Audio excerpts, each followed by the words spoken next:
এই মুহূৰ্তত লৈ আহিছো এক ভয়ংকৰ পথ দুৰ্ঘটনাৰ বাতৰি যি পথ দুৰ্ঘটনাই জোকাৰি গ'ল সমগ্ৰ চাপৰ অঞ্চল চাপৰ আৰক্ষী থানাৰ সমীপত 17 নং ৰাষ্ট্ৰীয় ঘাইপথত সংঘটিত হয় এই ভয়ংকৰ পথ দুৰ্ঘটনাটো চাৰিচকীয়া বাহনৰ লগত ডাম্পাৰৰ হয় মুখামুখি সংঘৰ্ষ ফলত বিধ্বস্ত হয় 6 গৰাকীকৈ যাত্ৰী কঢ়িয়াই অনা চাৰিচকীয়া বাহন যাৰ ফলত সকলোৱে আঘাত পায় যদিও চাপৰ সামূহিক চিকিৎসালয়ত চিকিৎসাধীন হৈ থকাৰ ভিতৰত 4 গৰাকীৰ অৱস্থা গুৰুতৰ বুলি জানিব পৰা গৈছে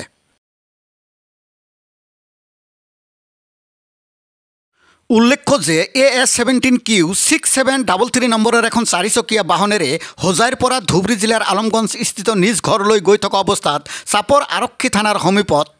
অৰ্থাৎ চাপৰ মাল্টিমিডিয়া প্ৰেছ ক্লাবৰ সন্মুখত AS19AC 3809 নম্বৰৰ ডাম্পাৰৰ সৈতে মুখামুখি সংঘৰ্ষ হোৱাত এই দুৰ্ঘটনাটো সংঘটিত হোৱা বুলি জানিব পৰা গৈছে দুৰ্ঘটনাত পতিত গাড়ী দুখন সম্প্ৰতি চাপৰ আৰক্ষীৰ জিম্মাত আছে ক'ত যাব আলমগঞ্জ যাম আপোনাৰ নিজ ঘৰত হয় আলমগঞ্জতে ঘৰ এটা আৰু গৰুটো আছে আচ্ছা কেনেকৈ হ'ল দুৰ্ঘটনাটো মই নাজানো কেনেকৈ হ'ল মই বহি আছো পিছত কেইজন আছিল যাত্ৰী 6 জন আছিল 6 জন সকলোৱে দুখ পাইছে দুখ পাইছে না সকলোৱে মতো ঠেংটো ভাঙি পেলাই দেখা যায়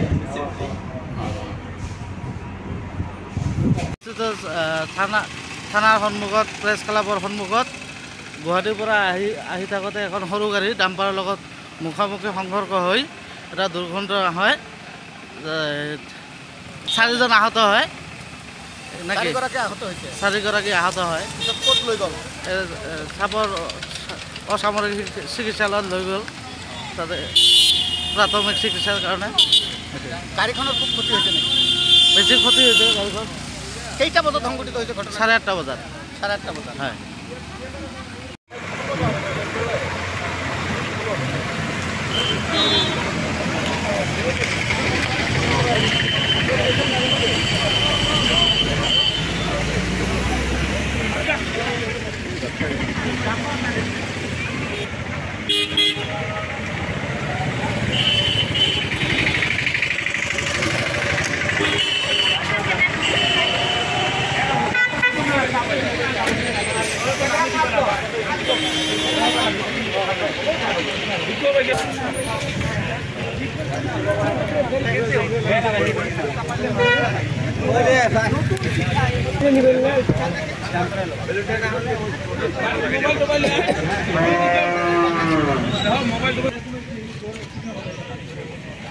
কিছু করবে না বুঝছো না